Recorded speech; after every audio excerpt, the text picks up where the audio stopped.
Okay, cool. Okay, so hello everyone, good afternoon. Thanks for joining us today for our first session on the Future of Sydney virtual think tank series. The first of the series will be on promoting evidence-based policy on cycling. I'm very glad to have Yvonne Weldon on board as well with us. I also have Nicholas Hunter from Bicycle Network and Ben Beck from Monash Uni, who will be presenting. And so without further ado, let's give the floor to Yvonne to do a little bit of introduction to herself and do our country acknowledgement, and then I'll continue chairing the session. So Yvonne, you can unmute yourself and do a little bit of introduction. Great, thank you. Thank you, Meead. Hello, ladies and gentlemen, sisters and brothers. My name is Yvonne Weldon. I am a Wiradjuri from Cowra here in New South Wales. I'm from the waters of the Clare, which is also known as the Lachlan, and of the Murrumbidgee Rivers. I am the elected chairperson of the Metropolitan Local Aboriginal Land Council, who are the culture authority under the Aboriginal Land Rights Act for the land that we're on. I'm also the first Aboriginal candidate to stand for Lord Mayor in this city and in this country.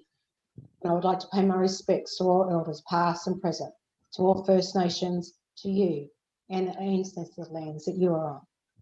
A welcome to country is an age-old tradition.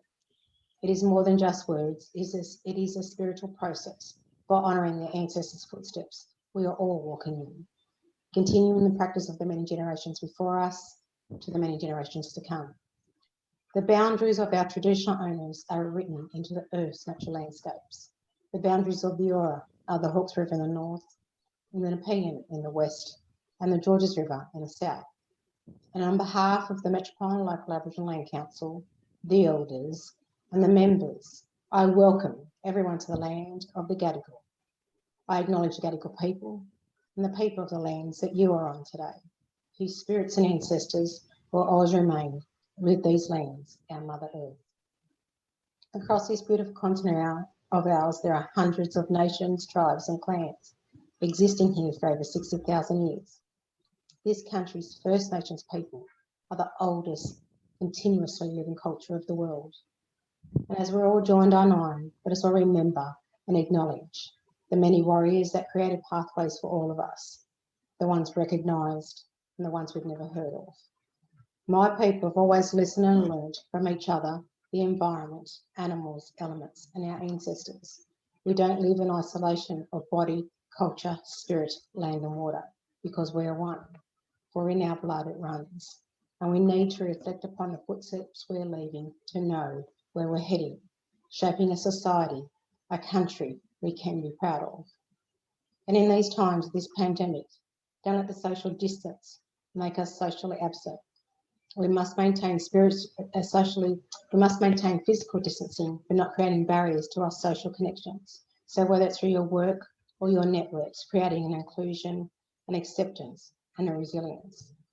All of us together can bring about positive changes to multiple generations.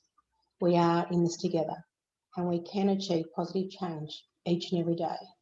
As you consider and listen to the views being presented today, such as minimising our carbon footprint and improving active transport for our safety and equity, think about the difference you can make today that will become the milestones of the future, all our futures.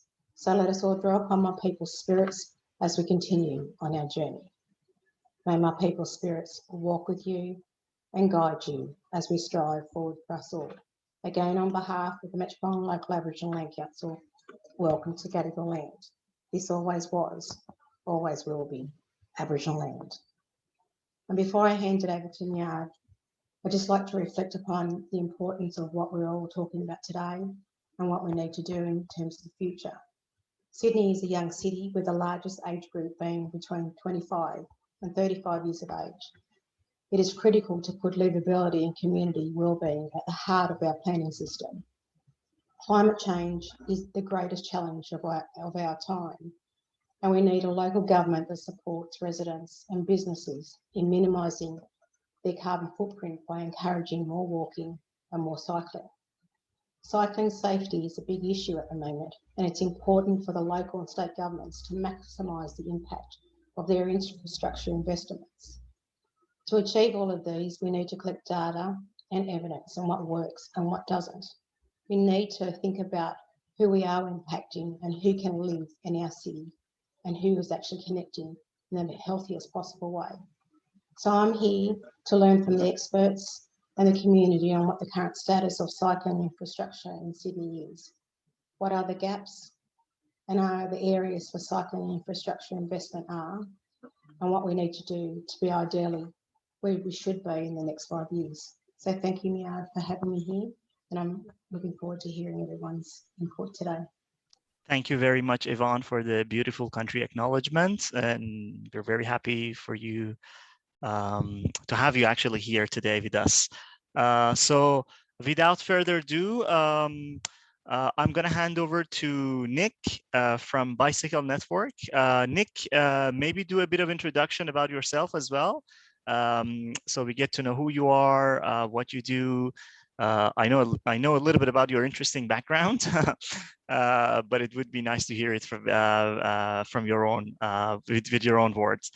So I hand it over to you, and and if you want to share your screen, go for it. I'm going to stop sharing my own, and you can have that. No worries. Alrighty, I'm assuming everyone can hear me okay. My name is Nick Hunter. I'm a research and policy advisor at Bicycle Network. As Meead said, I do have a bit of a strange provenance to how I got to this point. I'm a geologist by trade. I was a research fellow at Monash University, and then slowly sort of moved away from that into a more general researcher setting, doing systematic reviews and rapid evidence assessment over a range of different themes, one of which was mandatory helmet reviews across the world and in Australia, probably one of the most challenging themes I've ever done as a topic. And this was done through Bicycle Network, and then slowly I became part of the team, sort of helping out in the space of data research and policy. So without further ado, I might just cut straight into my presentation. Is that so? I'm just going to try and get my screen working. All right, can you see that okay? Is that all coming out right? Yes, looks perfect. All righty. So the theme of my presentation is effectively the role that a bike advocacy group like Bicycle Network can play in evidence-based policy. When we think about evidence-based policy, or at least when I think about evidence-based policy, the suppliers of evidence are typically universities, research institutes, consultancy groups, and so forth, with good reason, of course. But I want to put a different spin on that today and show what an advocacy group like ours can bring in terms of evidence-based policy, other than obviously passion, experience, and vested interests. So let's get to it. First, a little bit about us. We were established in 1975 as the Bicycle Institute of Victoria. We're Victoria-based. We then became Bicycle Victoria, and then eventually Bicycle Network as we spread our tendrils out across Australia. We have a team of about 50 on the squad, and nearly 50,000 members, and the members are obviously our lifeblood for all the things we do. We have commercial services, community programs, bike events are obviously a big one for us, and our advocacy. Our mission statement is pretty simple. We want to build a nation of bike riders. We want to make sure that bike riding is accessible, comfortable, rewarding, and a safe and enjoyable experience for every Australian. Our activities effectively provide us with evidence.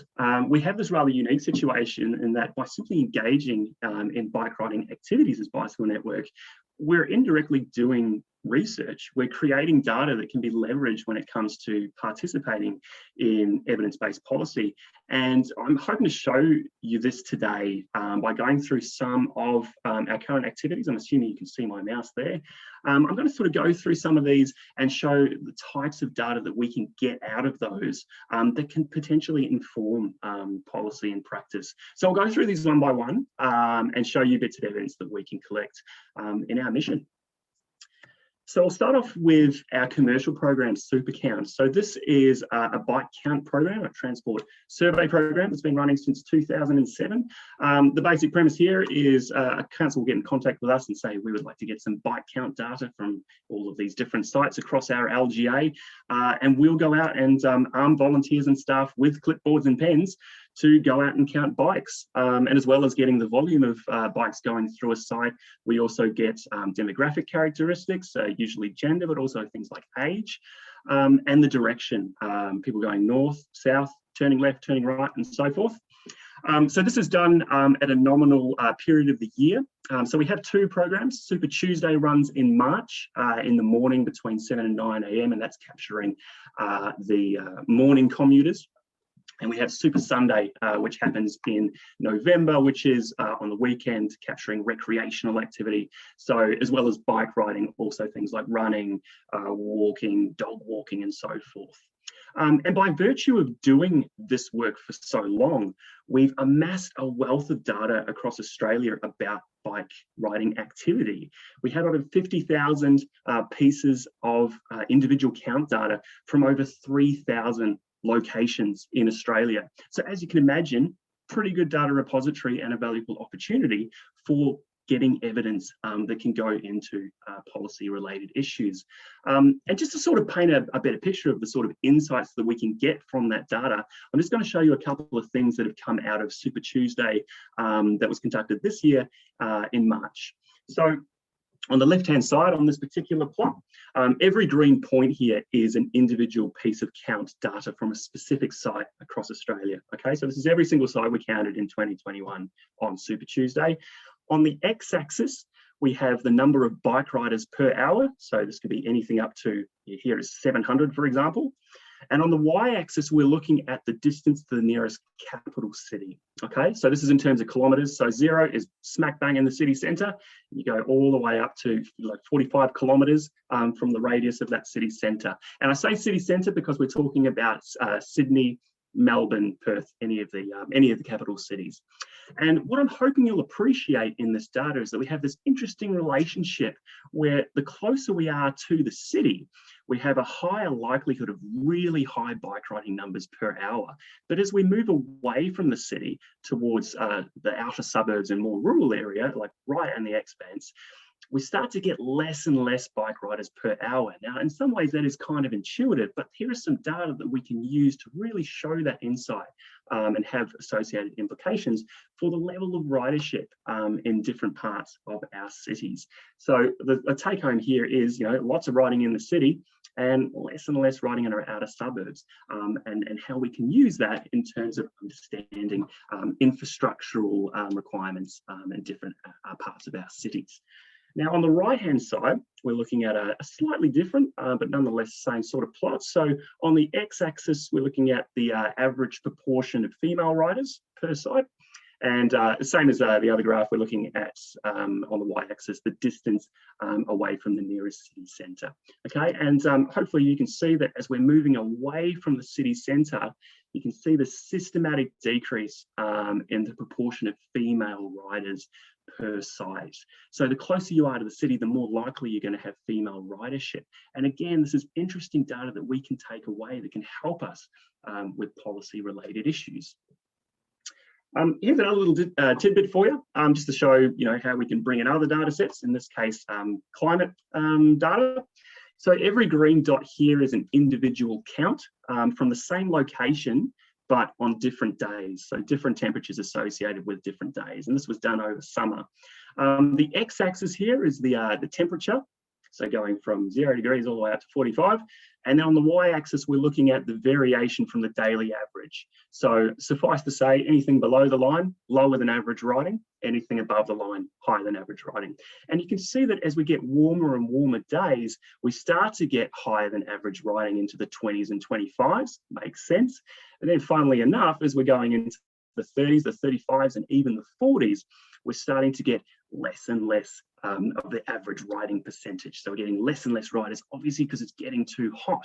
In fact, when it got to about 43, it looks like no one really wanted to have a bar of it. So you can see how we can leverage the data that we have. And this is just, this is our normal business. Bicycle Net was a commercial interest, a commercial program, sorry. And we can potentially arm ourselves with some really interesting data and potential evidence to support policy related matters.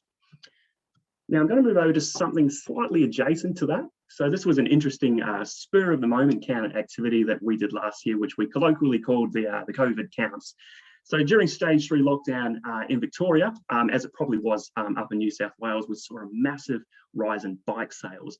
And that was kind of like a call to action for Bicycle Network to go out and do some rapid fire manual counts across our shared paths in Melbourne. So we quickly activated staff and volunteers, got them out on the clipboards and trying to take as much data as we could about recreational activity. So again, not just riders, but also dog walkers, runners, walkers, etc., to see what this sort of volume increase was. And as most people know, there was indeed a surge in recreational activity during lockdown.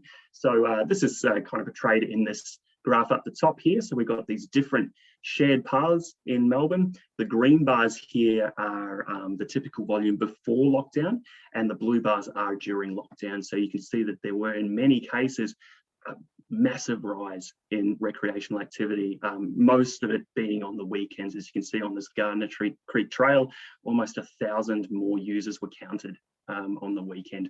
And this strong surge in recreational activity was led predominantly by strong bike uptake. So we stratified for different activity types, and you can see that bike riding was the key. So even on the weekends, it got as high as 269% higher than before lockdown restrictions were in place. So obviously there was a lot of media interest around this, and a strong political commitment to pop up cycleways and bike lanes and better facilities for bike riders were announced by political parties. And I think that there's an interesting lesson in this. Politics can move really fast. Like this took, the announcement of the pop-up lanes happened over a couple of months. Peer-reviewed evidence and peer-reviewed studies, I think it's fair to say, take a little bit longer. Like it's a very slow process, but justifiably so. But I think that there is a valuable opportunity in here for advocacy groups such as ours to come to the table with data and evidence, and simply because we're able to rapidly activate ourselves and get out, because we know that we know the surface, and it's just what we do. All right, I'm conscious of time, so I'm just going to quickly pay a little bit of lip service to this new resource that we're rolling out, these AI-based road surveys, or what we call AIRS. So this is, I guess, a more modern approach to counting road users. So the basic premise here is we affix a camera to existing architecture, and that records traffic footage for us. We put that through an AI algorithm, which is able to detect different road users, classify them accordingly. Are they vehicles? Are they bikes? Are they pedestrians? And then track their movements and provide these rich data sets of where different road users are using a road environment. So you can see here, for example, we have these red lines for the vehicles, and we have the pedestrians in the yellow. You can get an idea of who's using footpaths, who's using the crossings. You can even delve into things like road conflicts. So I think that this has fantastic implication for policy issues around road safety, around existing infrastructure and so forth. So a pretty exciting tool here. Right, so I think I've exhausted transport surveys for now. I'm going to move over into behaviour change activities that we have.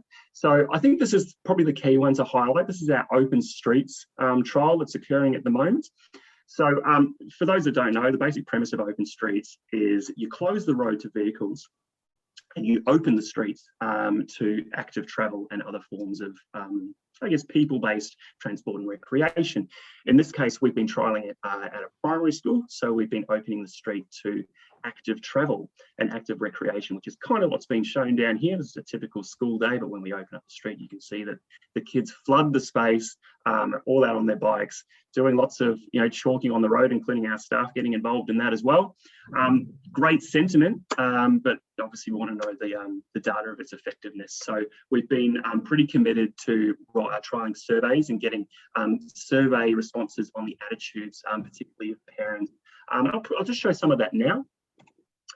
So over 60% of parents have responded that the trial site should be open every day of the week, which was quite flattering. But one of the key things for us that we found was quite interesting was that we stratified between parents that had active school children, so they're riding to school with their kids and so forth, and then also non-active parents, which is, I guess, a way of saying parents that dropped their kids off at school with a car. And we found that there was a reasonable consensus between these different responses. So, for example, the satisfaction score, 1 to 5, what do you reckon? Reasonably similar scores between them, which was an interesting finding for us. And I kind of see these things as the stepping stone for, getting a stronger study protocol and some robust scientific objective evidence that can help us bring some really exciting evidence to the table for policy related matters and feeding into that process. I'll try and quickly go through these. Again, I just don't want to take up too much time. Ride to School, one of our biggest education programs for educating about active travel to kids. So we teach bike safety, bike training, bike maintenance, and encouraging kids to ride. So this is a very big behaviour change program with a lot of coverage across Victoria and also in other states. There's a lot of insights in our data, by virtue of doing it for so long and so expansively about behaviour change and what works in terms of promoting active school travel. Again, something that we can tap into. And Parketeer is another really exciting program that we have that we've been running for a long time. It's effectively secure bike parking cages at nominated railway stations in Victoria. A bike user comes and swipes their card, gets access, locks their bike up, and then makes the rest of their trip into the city, for example, on the train. But that card usage activity gives us a lot of insight into bike demand, bike behaviours in certain parts of Victoria. So again, another really exciting resource of data that can be leveraged for evidence purposes. Now, I'm conscious that I've flooded you with a lot of different information, so I'm going to try and package this up for you and it's something a bit more conclusive. So we have our activities, super counts, ride to school, so forth. Through those activities, we get a lot of data, and by analysing that data and getting insights and running that through means of with good scientific quality, we can bring together some good evidence that can help us. So we have a through line between our daily operations and policy related issues and influencing policy developers and decision makers. Our way of getting involved in the policy space is through obviously submissions, policy recommendations, and even making our own position statements. And obviously liaising a lot with external stakeholders. But yeah, so I guess I just want to promote this through line that we have between what we do as part of our work and being involved in evidence-based policy. And suffice to say, we are actively involved. We put a lot of different submissions out during the year, federal and state budget submissions. We're involved in the National Road Safety Strategy.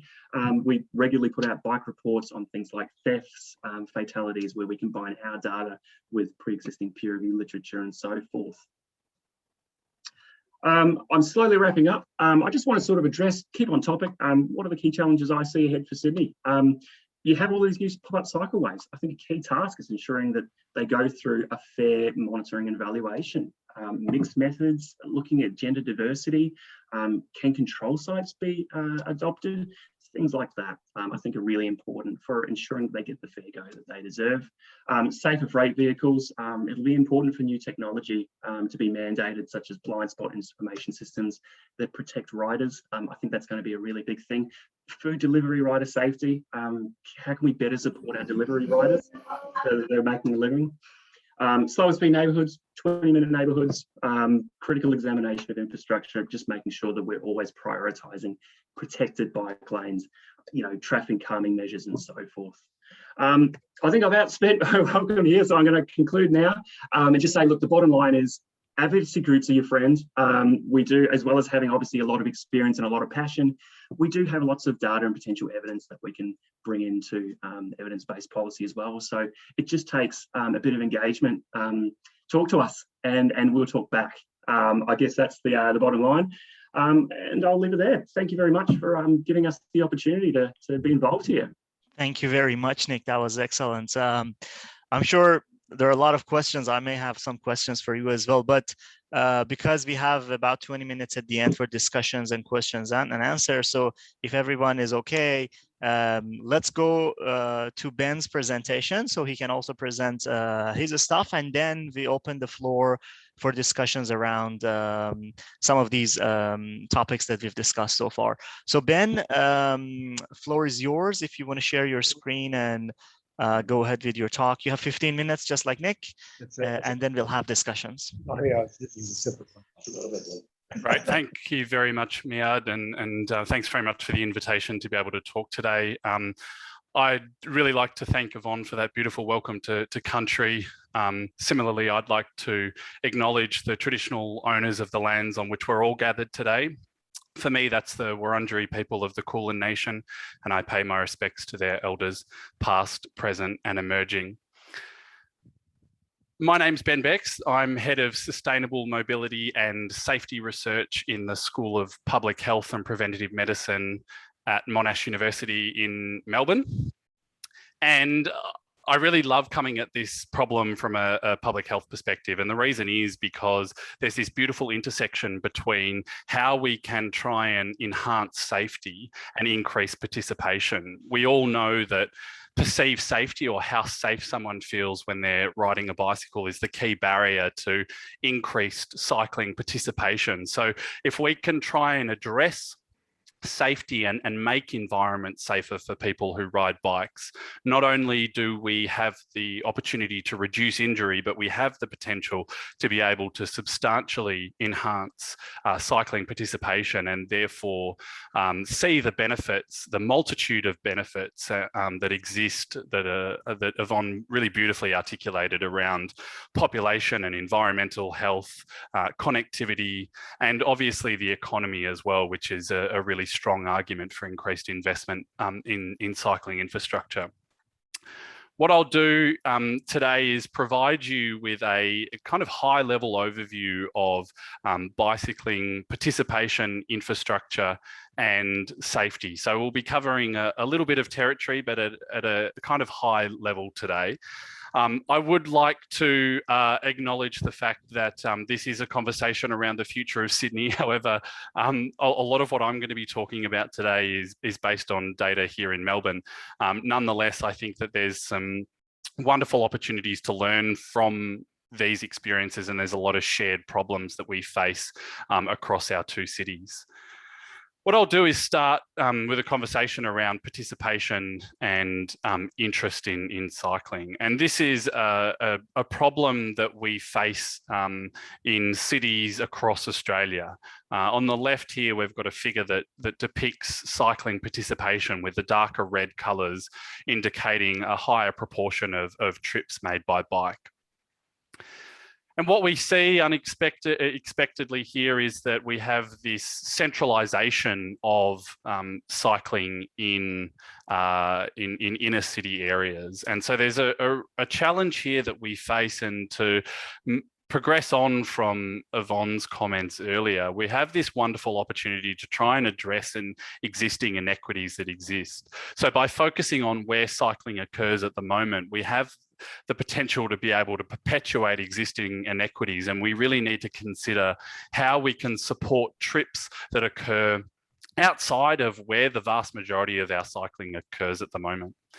In Melbourne, on an average day, there's a tick over 177,000 trips that are made by bike. Unfortunately, this reflects only 1.7% of all trips, so a very small proportion of trips made by bike. And additionally, only 35% of these trips are made by females. So we've got a long way to go to be able to address gender inequities in cycling and really think about ways in which we can enhance cycling for females.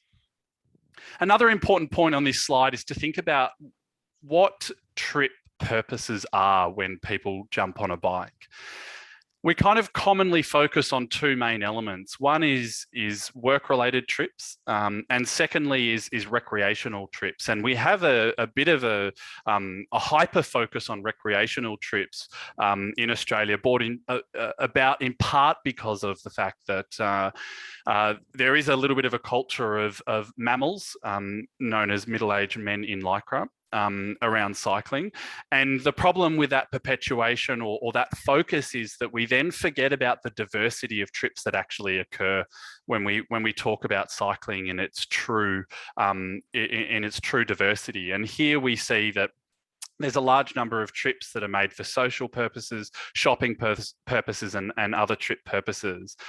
And so we need, when we're thinking about infrastructure planning and enhancing safety, to consider the diversity of these trips. I want to also talk about the potential for cycling. This is a study that's been led by one of my PhD students, Lauren Pearson, that has used a common typology that we see in international literature called the Gala Typology. And this categorizes individuals into one of four categories, that being strong and fearless, who are confident to ride in any environment; enthused and confident riders who are comfortable riding in the vast majority of situations, but do prefer some form of protection; the interested but concerned cohort, which is kind of our near market. This is the group that are really interested in riding, but only in the presence of infrastructure that is separated from traffic. And then finally, our no way, no how cohort, which are the uninterested group. And what I want to highlight on this slide are two main findings. Firstly, that the vast majority of people are interested in riding a bike. This is the 78.2% of the interested but concerned cohort, which is a huge proportion of our population that are interested in riding, but only in the presence of when they can ride in infrastructure that is separated from traffic, which provides this huge opportunity for us to be able to shift transportation if we think about this potential in planning. The second point that I want to make on this slide is that this is not a problem or an interest level that is focused in inner city areas. On the right-hand side, we see a map of the local government areas in Greater Melbourne. And the message here is that interest in cycling is consistently high across all of Greater Melbourne. This is not just in inner city areas. And what these results and these data show us is that we have this huge potential to be able to address these inequities and start to focus some of our infrastructure planning in the urban fringe and in lower socioeconomic areas so that we can try and address some of those existing inequities in cycling. So, infrastructure. In terms of Melbourne, we are somewhat data poor, and I know that Tony Arnold from Transport for New South Wales is on the call today and has done some fantastic work in mapping infrastructure across Sydney. But from a Melbourne perspective, of the approximately 40,000 kilometres of streets and paths that we have, a very low proportion of these are separated from traffic. We have 6% that are classified as off-road shared paths, and noting that this is somewhat dated data, 0.02% are classified as protected bike lanes. So this is a really trivial amount of protected cycling infrastructure that we have. We also see that the vast majority of what we do roll out on roads is on-road bicycle lanes, and we're all aware of the propensity to use this as a treatment And I'm going to discuss why that might be a problem. So what we did in Melbourne was that we developed some technology to measure the lateral passing distance and implemented this technology on 60 riders across Melbourne who recorded over 18,000 passing events when they were riding as per their normal routes. And what we saw was that 5.9% of these passing events were less than 1 metre. Now, that doesn't sound like a huge proportion in terms of close passes, but if an individual is travelling 10 kilometres to and from work, that's 4 close passes per day that they would experience. And I think for those of you that ride bikes and that are very much aware of that feeling of a vehicle coming in close proximity to you, you're very much aware of how scary those events are and how much those events really create a negative experience for you as you ride. What we also sought to do as part of this study was understand the impact that infrastructure has on passing distance. And so I'm going to present one of the key findings here. So what we're looking at is various configurations of infrastructure. In setting A, we're looking at a situation in which a rider is riding along a road with no marked on-road bicycle lane and no parked cars. And then contrasting that in scenario B, where there is a marked bicycle lane, in scenario C, where there is parked cars, and in scenario D, where there is a combination of a marked on-road bicycle lane next to parked cars. And what we observed in scenario D relative to scenario A was that on average, when a rider was riding in a marked on-road bicycle lane next to parked cars, that on average, the car passed 40 centimetres closer. Now, this is a complex scenario. We know as, for me, when I'm riding, I have somewhat of a fear of opening car doors. And so I'll ride somewhat towards the edge of the bike lane away from parked cars, and that can bring me closer to passing traffic. In addition, we know that drivers can perceive the fact that they have a dedicated space and that the rider has a dedicated space. So there's not that need to provide additional space. But nonetheless, these results are fairly telling in terms of the fact that paint and these marked on-road bicycle lanes are not our optimal solution for providing safety for people who ride bikes. And this is supported by the large array of international data that exists in this space. Here we're looking at a systematic review of the effectiveness of various different types of interventions from a cycling infrastructure perspective. And I'm highlighting the results here of bike lanes, which here we're talking on marked on-road bicycle lanes, and cycle tracks, that being protected bicycle lanes. And what we see with marked on-road bicycle lanes is that there's effectively no safety benefit of these interventions, and that's consistent across all of the studies in the literature. But when we look, and unsurprisingly with protected bike lanes, we see that there are significant safety gains. An example here from our colleagues in Canada demonstrated that cycle tracks had 1/9 the risk of injury compared to streets with parked cars and no bicycle infrastructure. So unsurprisingly, huge gains here when we think about protected bicycle lanes. So the message, we would never accept this setting here. We would never accept as a community that we would enable a parent with a pram to walk along a piece of infrastructure that looked like this. Paint is not infrastructure, and we really need to be rapidly moving away from these kind of treatments as a form of providing safety for people on bikes. So it's a nice segue into the safety space. So what I want to do here is touch on what's actually going on from an injury space. In Australia, each year, around 12,000 cyclists are hospitalised for injury and around 38 cyclists are killed. The latest data that we have in this space at a national level has demonstrated that over a fairly long period of time, we've seen a slow but steady increase in the rate of hospitalisations in pedal cyclists, but it has increased at a greater rate in the last 6 years. Here we see that the increase has been around 4.4% per year. One of the challenges that we face from a data perspective is that when we often rely upon police reported crash data to monitor road safety trends. But the challenge in the pedal cycling space is the fact that the vast majority of pedal cyclist crashes are not in police reported data. What we see here based on some work at a national level is that over 70% of hospitalized pedal cyclist crashes were not reported to police. And so we're missing a large part of the picture. And that's certainly the case that we see here in Victoria. Here we're presenting some data from the Victorian State Trauma Registry, which is a registry that we manage here in the School of Public Health.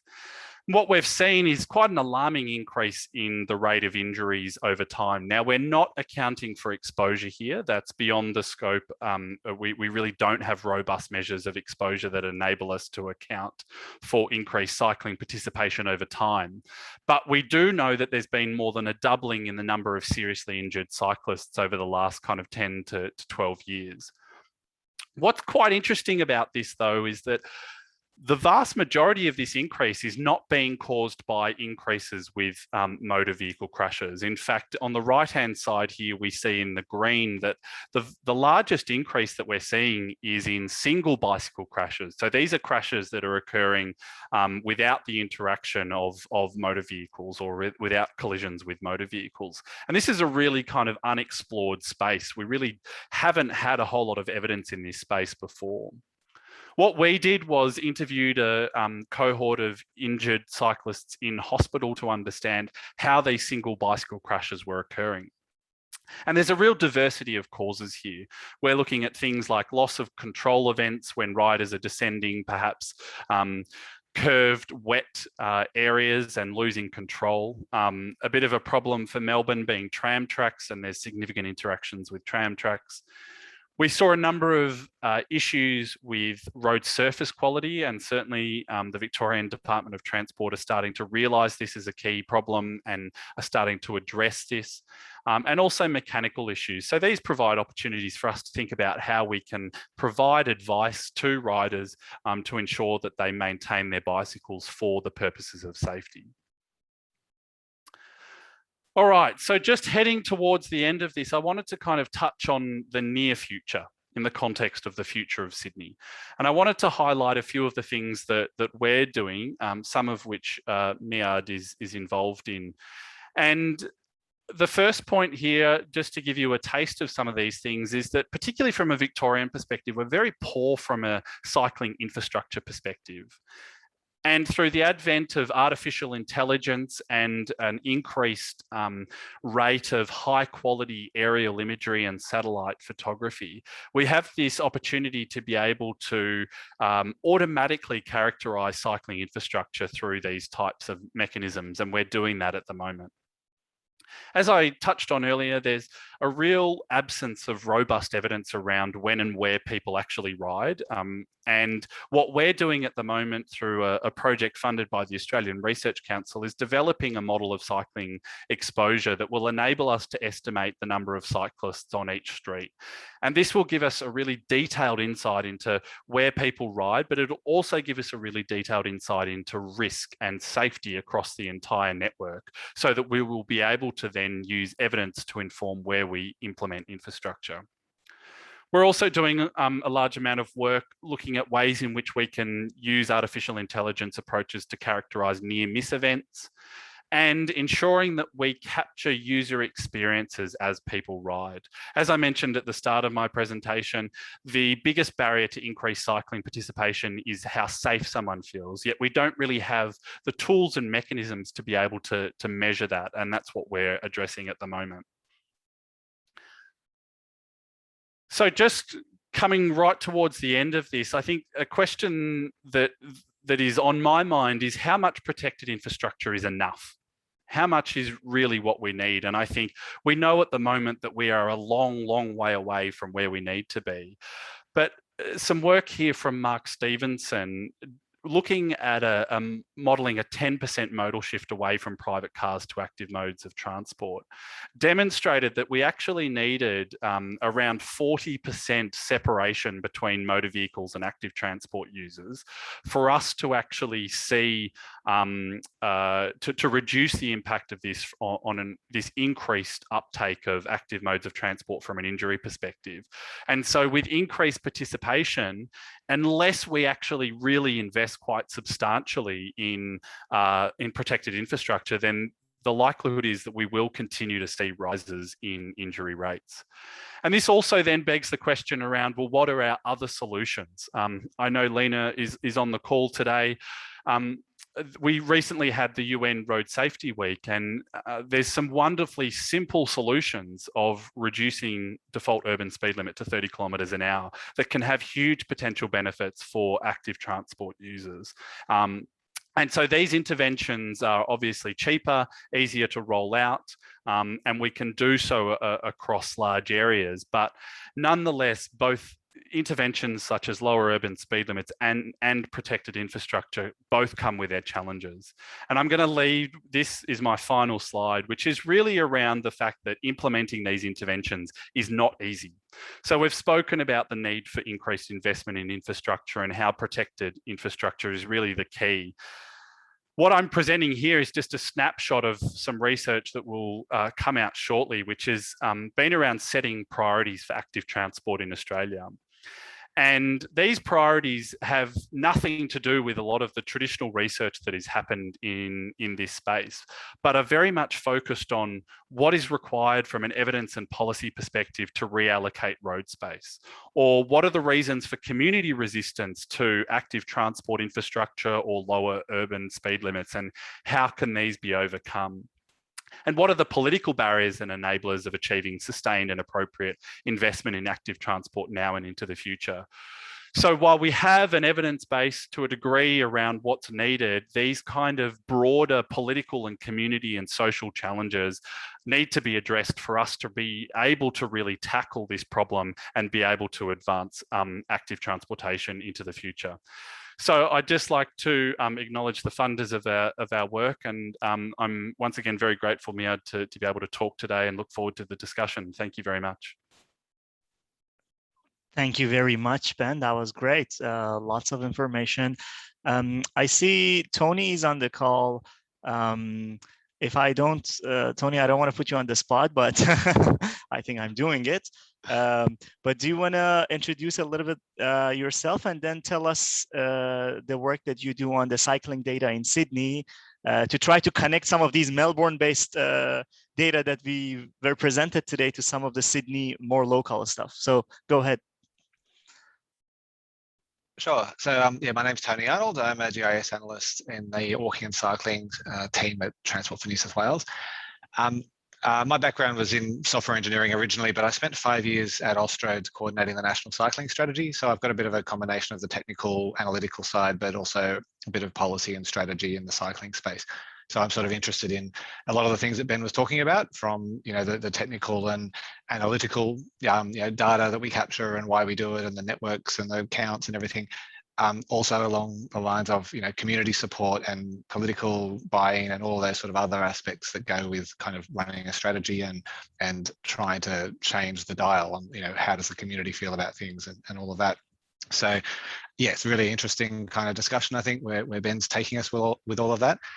At the moment, what we're doing at Transport for New South Wales is we're trying to form a bit more of a consolidated team in active transport within transport. So rather than it being a bit distributed across the organisation, we're trying to come together in a more sort of holistic one team that can deploy more of the resources required to get this stuff done.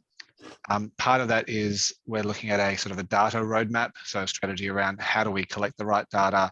That includes things like counting, where people are, and that might be a number of different sources for counting. So it might be fixed counters, it might be the sorts of counts that Bicycle Network does or others do in terms of periodic spot counts. So City of Sydney do some good work on sort of, I think it's maybe every 6 months or a year, they do a sort of a count of many intersections across the City of Sydney area. but it would be good to maybe do that kind of thing on a regular basis as well. We're looking at other data sources like Strava and other things like that, but Ben and I sort of share the same view, I think, of Strava as being, sometimes good, but not necessarily as applicable to the sort of markets we're looking at. We're looking at trying to get the 70% of people or so who are interested but concerned, but Strava tends to be, the 2% who are fast and fearless kind of people. So, we're sort of acknowledge that Strava won't always be the right data source to capture that. We're also using some data for walking as well. So there's a company called DSpark that do some really excellent analytics for walking counts. And so we're looking at both walking and the cycling sort of side of these things as well. So that's about the count kind of side, trying to make sure we're getting all that data in. Another big sort of part of our data strategy and stuff we need to sort out is our bicycle network data. So I'm very keen to make sure that our data is a one true source of that knowledge, and that we don't have a bunch of different data sources lying around, and that we work towards a data source that can be used for a whole bunch of different purposes. So in the past, our data has been a little bit more sort of asset management focused and sort of an asset registry. So it would kind of keep where the concrete is. And it wasn't really as concerned about, for example, creating routable networks that could be used in things like, modeling the traffic flows and those sort of things. So I've been a bit focused on that to try and make sure that our data is captured in a way that allows for more that kind of analytical sort of network modeling sort of approaches, as well as just an asset registry. And also being able to communicate to the customer as well as to, like looking at a map and it being a bit more useful than just sort of an asset registry of concrete, for it to be a little bit more of a networked kind of view for the customer as well. So that's in the bicycle space. With the walking space and network data, it's trickier because walking or pedestrian footpaths are often much more done by councils, and they can be very fine-grained. So every single house or every single apartment block that gets built can have a different sort of footpath in front of it as it's rolled out down the street. So to try and capture all that data on footpath quality and connectivity and everything, it's a really big job. And so I'm sort of reluctant to kind of commit to doing a massive bit of work on that right now. We're focusing mostly on trying to get the bicycle network data good, and relying on other sources like OpenStreetMaps that does have footpath data and so forth in it. But for the bicycle data, because so the bicycle network, because we do a lot of sort of 50-50 funding with councils and so forth, we want to sort of know what the network is that we're investing in, and that we want to be able to do all that planning and strategy around where are the gaps and how do we model bicycle use. So that's why we're really focused on making sure our bicycle network data is really good for that purpose, and then making sure that our the walking networks and bicycle networks, that we can still use OpenStreetMaps for some of the sort of route planning purposes as well. That's a bit of a rundown of some of the key kind of data sources. There are other sort of sources that we're trying to get a better handle on as well, such as the voice of customer, essentially, the customer sentiment, and also, I guess, other stakeholders. So, local residents and the sort of consultation that goes with all these projects that we're doing, and try to do a better job, I guess, of maybe anticipating and being better at getting these projects over the line, because obviously they can often be quite political, the bicycle projects that get implemented.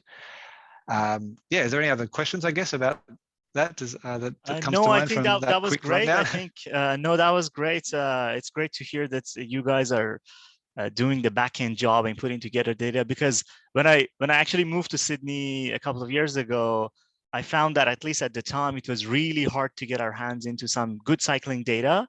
And it is still, it's still a little bit better, but I think we still have a long way to that ideal, complete, clean, regularly updated cycling data, which is kind of the foundation of many of the evidence that we need for policymaking.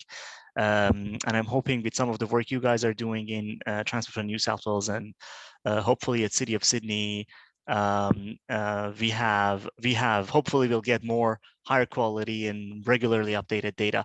I don't want to occupy the time, so if there is any question from the audience, I see a lot of people on the call, which is great. So yes, I see you can either, yes, I see Jonathan who hands up. So Jonathan, you want to unmute yourself and ask your question? Yes. That would be great. Yes, if I can just be provocative. I'm a lifelong cyclist. We're in the midst of climate change, which is relentless.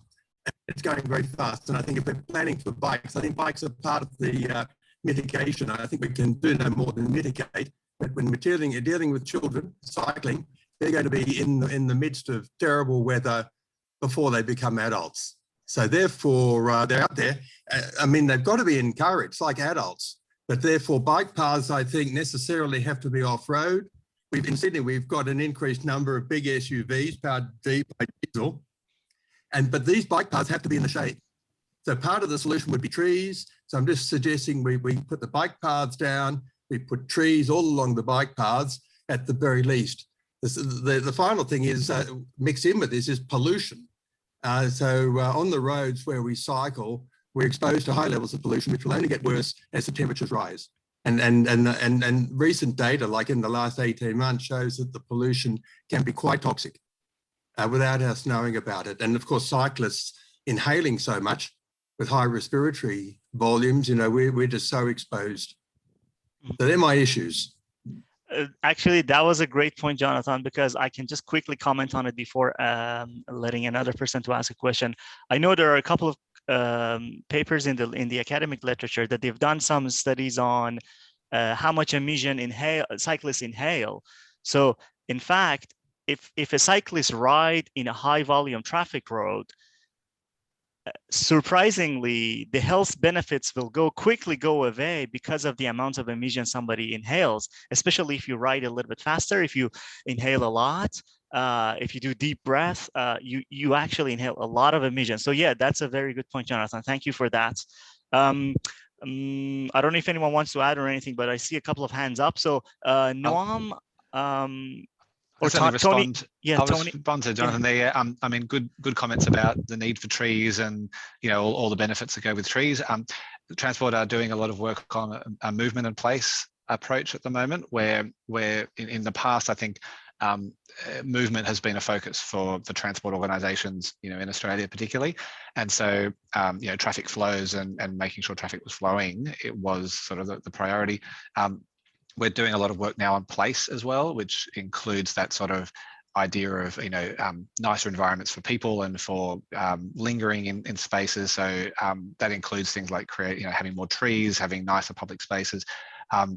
And also, as you say, like along the bike paths and everything, I think we're recognizing that sort of urban amenity is important, not just sort of cycling beside a really busy road, or we're still cycling on the busy road. Thanks for the comments, Tony. I see Noam's hand is up. I mean, Noam, do you want to unmute yourself? And Sure. I just had a couple of questions, I guess, to probably the bulk of the presenters. Yes. The first, I guess, would be to Dr. Hunter, which is from the perspective of, say, a bicycle user group. Is there any way in which a bicycle user group can assist in selecting sites in their localities for AIRS stations or cameras, etc.? And I suppose I'll just ask them all and then people can respond.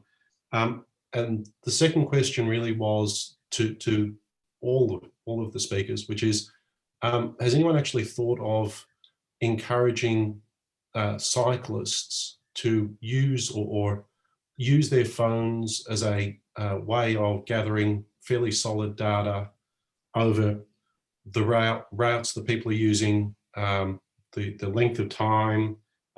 Potentially, you could even draw implications from if they've stopped and they're not at shops or outside a home or whatnot. You might draw an implication that could be a result of a crash or a mechanical fault or whatnot. So I guess the question is, how do you have people actually thought of introducing some sort of functionality, whether it's attached to existing GPS type programs, and B, I suppose, how do you reassure cyclists that any data that they submit or is gathered from the particular program that they might install on a phone is safe and secure, not going to be used for any other purposes?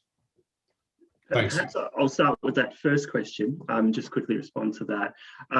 So I guess in terms of prioritising sites and so forth for surveys, I mean, there's a couple of responses here. I mean, as an advocacy group, you know, that have done, I mean, our counts program has been running for, you know, coming up to 20 years. So, you know, our team does have a reasonable knowledge and expertise in selecting sites and so forth, just through running that that program for so long.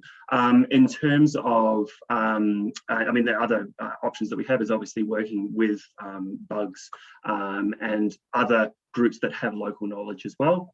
That's always available to us as well. Yeah, I guess that's kind of like a general response to that in terms of selecting sites. In terms of the second question, I'm not too sure if my expertise would be very relevant here. I dare say Ben would probably be in a better position to respond to that. Yeah, thanks, Nick. Yeah, we're doing that exactly at the moment. So we're collecting detailed GPS data on a cohort of participants as part of one of our projects. And I think you've raised some really fair points around kind of the consideration of the use of that data, and we're strictly governed by ethical requirements and data security requirements that mandate how we collect and use that data, and participants are fully informed of all of that information in advance of signing up. But I completely agree with the point that those data could be potentially incredibly useful. We'll be using that data to understand some of the factors that you've spoken about, understanding the routes that people choose and how far they're willing to ride out of their way in order to access high quality infrastructure and the like. So a huge potential in this space now and into the future for these types of data. Thank you, Ben. Richard, do you want to go next? You're on mute, Richard. You're on mute. Okay, sorry about that. Look, I'm a colleague of Meead's. I'm a water engineer, but I'm a cyclist and a swimmer. One of the questions I do see you missing is, how do we evaluate skill cycling in infrastructure design? And I was pleased to see Ben's result in terms of the accidents caused by the cyclists themselves, as I've had several high-speed accidents and they have been my fault in terms of it. And yeah, and most of my friends I cycle with, the same thing. It's really those crashes that and they appear to be the main ones, are the ones we get injured the most, not the grazers. And I do take my children out on the road. I don't let them ride on the footpath, and I make sure they get the skills early on to understand what traffic means. And it's for my daughter, who's now on her P's, it was very useful for her driving skills to understand both cyclist and driver behaviour. So that's the main point. Yeah, Richard, a really good point. Look, there's not robust ways of being able to understand risky riding and its impact on crashes. However, I will say from the results of our single bicycle crash research, somewhat surprised me, because I expected it to be fairly new riders or riders that rode infrequently, but it was just simply a matter of exposure, effectively, that these were highly experienced riders who had more than 10 years of cycling experience, who rode more than 3 times per week, as an example. To a degree, there's an artifact here. I mean, we've highlighted some of the causes of these that we believe are amenable to change. Some of these environments, as an example, bunch riding and the like, as well, are somewhat inherently risking riding environments. So there's opportunities here from an infrastructure perspective to be able to enhance safety, but of course, there's still opportunities for us to be able to work with riders to enhance their own riding skills and abilities. Yeah, the main one where I've come off is where the councils have repainted over their lines. And when they're slightly wet, you just hit the ground hard. Yeah, not But dissimilar to tram tracks. Yeah. Yeah, same thing. Okay, thanks for the afternoon. It was very useful. Interesting. Thank you, Richard. Nick, do you want to comment on it? Yeah. I just wanted to say that I think that it's this data about single vehicle crashes is extremely valuable. I think that there is a paucity of communication with, particularly in our space in advocacy. There's a good opportunity here to promote safety when it comes to riding that we would benefit from. So I'm just glad to hear that we're talking about single vehicle crashes. That's all I wanted to say. Ben, Nick, are you okay if we go like 5-10 minutes past the time, or do you have to go? Just if you're okay, I can let a few other people to ask their question. Thank you very much for that. Sean, I think that's your hands is up for quite some time. Sorry about that. Yes, I'm actually John. I'm using Sean's computer, so I apologise for the incorrect name there.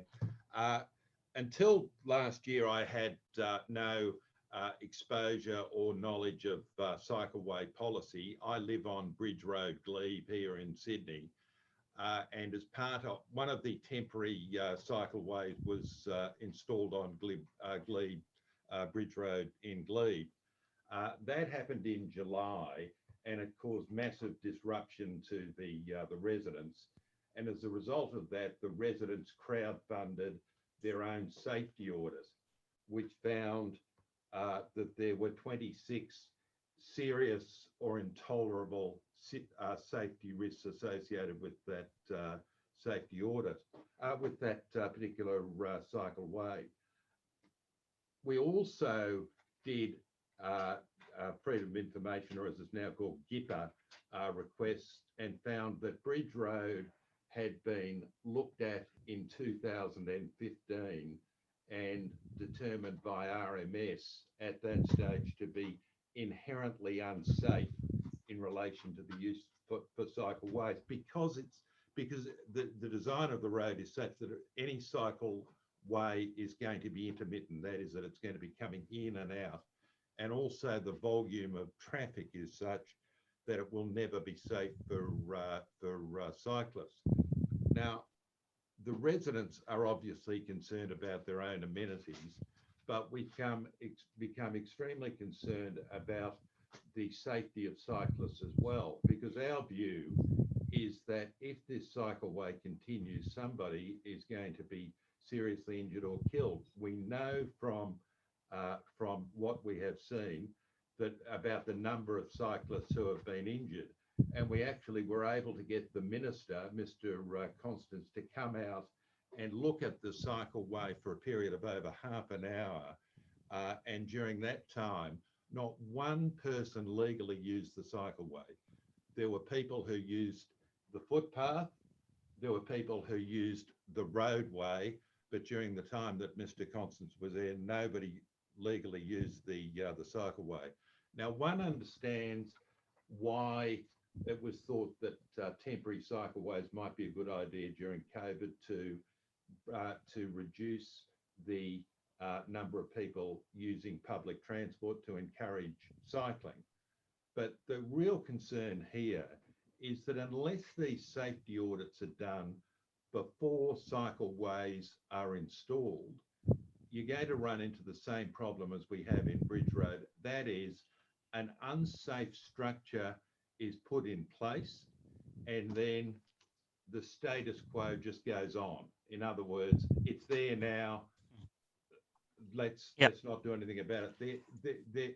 There's been one safety audit done by anybody, by official safety audit of Bridge Road. Yes. And they were instructed not to consider the intermittent nature. Yes. So the concern, I think we got your point, John. Yeah. About policy generally, that Transport for New South Wales and the City of Sydney have, because of the COVID situation, at least in this case, and a number of these temporary cycleways have got the same inherent problems, that you can never overlook and bypass safety in terms of reducing public transport or anything else.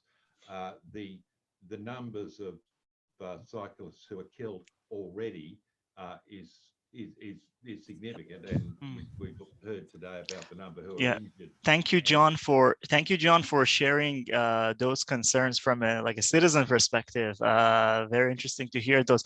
I mean, I totally agree with sometimes when it comes to infrastructure design, it is hard to properly evaluate safety. And again, I don't think I'm not a representative of Transport for New South Wales or Ben or Nick here to much comment on that specific project. But I can tell you, yes, I mean, you might be well correct that sometimes the safety aspects of some of the infrastructure is sometimes slightly overlooked. I don't know if anyone from Transport for New South Wales is on the call. Do you want to comment on safety aspects of some of the pop-up cycle lanes? Or I know it's a hard question to answer, I know. I don't want to put anyone on the spot, but so generally speaking, with the pop-up cycleways, we're trying to install separated bike infrastructure wherever we can. We've acknowledged the sort of findings that I think Ben and others have mentioned about the people who are interested but concerned, finding that separated cycleways or bicycle paths or shared paths are the sort of infrastructure people prefer to use. So that's what we're trying to do. Obviously, there's lots of constraints with every project in terms of road space allocation and what you can do in every given circumstance. I'm not going to know the exact details about sort of each individual design. I'm not sort of involved as much in the detailed design of those paths. But certainly, we're trying to make them as safe as possible, and generally speaking, separated cycleways or what they call bicycle paths are what we're trying to do mostly. So thank you very much, everyone. John, I mean, just for the sake of time, I have to apologize, everyone, if anyone had any other question. It's 4:11, so I don't want to keep Ben and Nick on the call anymore. So thank you, everyone, for joining us today. I think that was a great session. Thanks, Ben and Nick, for the great presentation. Thank you, Yvonne, for the introduction and the country acknowledgement, and good luck with the running for City of Sydney's Lord Mayor position. So if I do a little bit of promotion, everyone, if you want to Google Yvonne, her name is Yvonne Weldon. So have a look. I think she has a website. It's Unite for Sydney. And hopefully we'll have some impact on policy. That's the whole purpose of this session today. So if there is no other thing to discuss. So thank you, everyone, and hopefully to see you in another session, maybe in a couple of weeks from now. Thank you. Thank you all. Thank you, Ben. Thank you, Nick. Thank you, Tony. Sorry, I put you on a spot a couple of times. Yep. Thank you all.